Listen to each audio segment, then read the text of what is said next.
Մինչ 450 պատգամավոր էջմիածնում ամենայն հայոց կաթողիկոս էր ընտրում 1999 թվականի հոկտեմբերի 27-ին, Երևանում մի խումբ զինյալներ ներխուժեցին ազգային ժողովի նիստերի դահլիճ, սպանելով 8 պատգամավորի ու բարձրաստիճան պետպաշտոնյաների, վարչապետ Վազգեն Սարգսյանն ու ազգային ժողովի նախագահ Կարեն Դեմիրճյանը ներառյալ։ Թեև եկեղեցական կանոններով քվեարկության ընթացքում արգելվում է պատգամավորների կապն արտաքին աշխարհի հետ, մոտ 17:30-ին սկսեցին զնգալ ոչ միայն որոշ պատգամավորների հեռախոսները, այլև ազգային անվտանգության ծառայության գործակալներինը, ովքեր խախտել էին նաև քվեարկության վայրում ոչ պատգամավորների ներկայությունն արգելող եկեղեցական կանոնը։ Զինյալները ներխուժել էին ազգային ժողով 17:13-ին։ Էջմիածնում շատերն էին իսկույն տեղեկացվել ազգային ժողովի ահաբեկչության մասին, մինչ կաթողիկոսական ընտրության արդյունքների պաշտոնական հրապարակումը։ Որոշ ականատեսներ պնդում են, որ Գարեգին Բ-ն ահաբեկչական հարձակման մասին իսկույն իմացածներից էր։ Կարելի է ենթադրել, որ որոշում էր կայացվել լուրը չհրապարակել մինչև ընտրության ավարտը։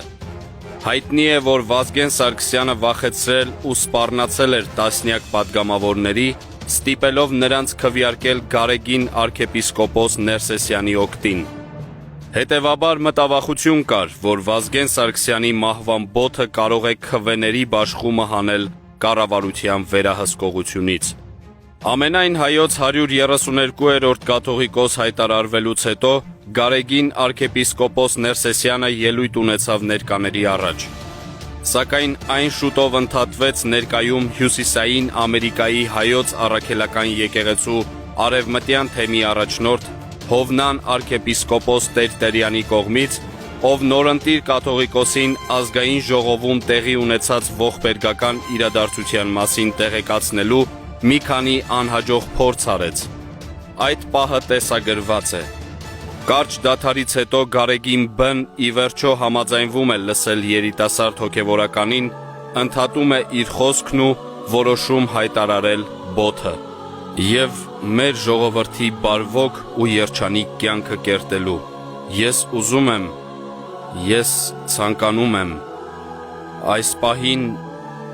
ծանր և տխուր լուր ունեմ հայտնելու։ Այս պահին ճիշտ հիմա տեղեկացա, որ պարլամենտում սպանված է մեր հանրապետության վարչապետը։ Չեմ գիտեր, որքան ճիշտ է և ստուգված։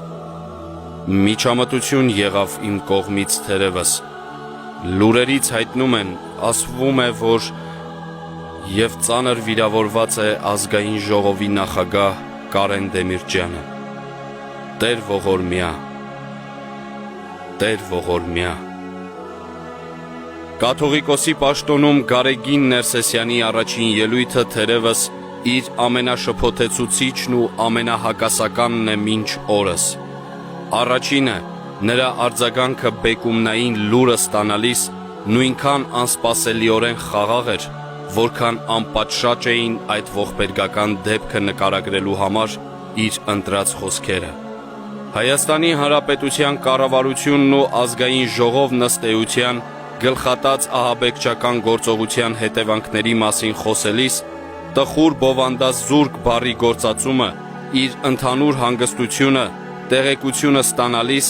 ինչպես նաև հատուկ շեշտումը, որ հենց նոր է ստացել լուրը, ենթադրում են, որ ավելի վաղ նա ժամանակ է ունեցել իր անակնկալը հաղթահարելու և փաստի հետ հաշվի նստելու համար։ Երկրորդը, զոհերի մասին տեղեկության ստուգված չլինելու վերաբերյալ հայտարարություն անելուն պես, նա հրապարակավ կշտամբում է ինքն իրեն այդպիսի չճշտված տեղեկություն հրապարակելու միջամտության համար, սակայն վայրկյաններ անց սկսում է հոգեհանգստյան աղոթքը։ Կան աղբյուրներ, որոնք ազգային ժողովի ահաբեկչությանը Գարեգին Բ-ի արձագանքի վերաբերյալ ավելի շատ մեկնաբանությունների տեղիք են տալիս։ 2001 թվականին Գարեգին Բ ամենայն հայոց կաթողիկոս վերնագրով մի վկայություն էր հրապարակվել Կաթալիկոս Նարոդ.ru կայքում, որն այլևս չի գործում։ Ահա մեկ հատված։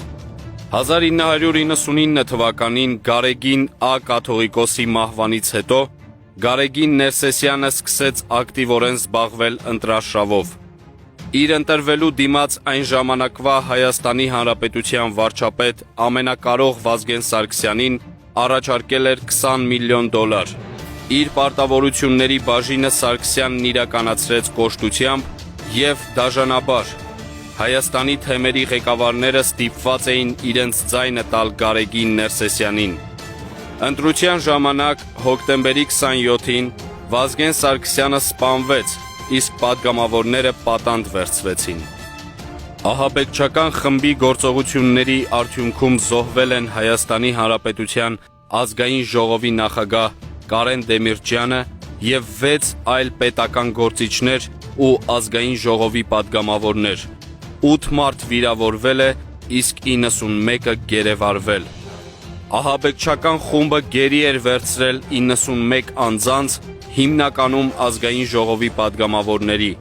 Գերեվարված են եղել նաև նիստը լուսաբանող լրագրողները, որոնց որոշ ժամանակ անց ահաբեկիչները դուրս են թողել։ Վիրավորված պատգամավորներին և կառավարության անդամներին նույնպես որոշ ժամանակ անց դուրս են թողել։ Գերի մնացած անձինք ազատ են արձակվել հոկտեմբերի 28-ի լուսադեմին ահաբեկիչների կողմից զենքերը վայր դնելուց ու հանձնվելուց հետո։ Համաձայն պաշտոնական վարկածի Նայիրի Հունանյանը իր նախաձեռնությամբ կազմակերպել է գործողությունը, մշակել է մանրամասները, ներգրավվել է համախոհների, որոնց օգնությամբ ձեռք է բերել զենք ու մուտք գործել ազգային ժողով, սպանել ՀՀ վարչապետ Վազգեն Սարգսյանին, ազգային ժողովի նախագահ Կարեն Դեմիրճյանին, մի շարք այլ պաշտոնյաների, այնուհետև հանձնել զենքերը ու հանձնվել իրավապահներին։ Կարելի էր ենթադրել, որ նորընտիր կաթողիկոսն առաջին հերթին կուղևորվի ազգային ժողով և որպես միջնորդ հանդես կգա ահաբեկիչների համար, սակայն հաղթանակի ցնծությունը ստվերել էր մարդկային կարեկցանքն ու պատրիարքի պարտքն իր հոտի առաջ։ Հաղթանակը տոնել էին մինչև առավոտ, թաքուն ուրախանալով խոշոր վարկատուից այնքան անսպասելի ձերբազատման համար։ Վազգեն Սարգսյանի մահվանից հետո կարճ ժամանակով Հայաստանի Հանրապետության վարչապետ նշանակվեց նրա եղբայր Արմեն Սարգսյանը, մյուս եղբայր Արամը, ով 3 մեքենաներով զինված մարդկանց հետ ժամանեց Էջմիածին, կաթողիկոսարան, պահանջելով մարել $20 միլիոն պարտքը։ Գարեգին Բ-ն խոստացավ վճարել մինչև վերջին ցենտը, սակայն ժամանակ խնդրեց։ Դրամական աղբյուրների տենդագին որոնումը հանգեցրեց մի հետաքրքիր տարբերակի։ Մոսկվայում սկսվել էր հայոց առաքելական եկեղեցու Սուրբ Խաչ Մայր տաճարի շինարարությունը։ Նոր Նախիջևանի և Ռուսաստանի թեմի առաջնորդ Տիրան arczepiskopos Գյուրեղյանը կարողացել էր ապահովել մոսկովյան կառավարության մի շատ կարևոր որոշում։ $16 միլիոն չափ գումարը մոսկովյան կազմակերպությունների եկամտահարկը, որը պետք է փոխանցվեր Մոսկվայի քաղաքային բյուջե, կարող էր փոխանցվել հայկական տաճարի դրամական աջակցության հիմնադրամին, որի ղեկավարն է Տիրան Գյուրեղյանը։ Տաճարի և մշակութային լուսավորչական կենտրոնի շինարարության ընդհանուր արժեքը գնահատված է $23 միլիոն։ Փողերը կարծես ձեռքին էին հոսում, իսկ շինարարությունը։ Կարևորը պարտքի հետ կապված հրատապ խնդրի լուծումն է, իսկ տաճարի շինարարությունը։ Այս հատվածում առկա պնդումներն այնքան լուրջ են, որ պահանջում են լուրջ ուսումնասիրություն,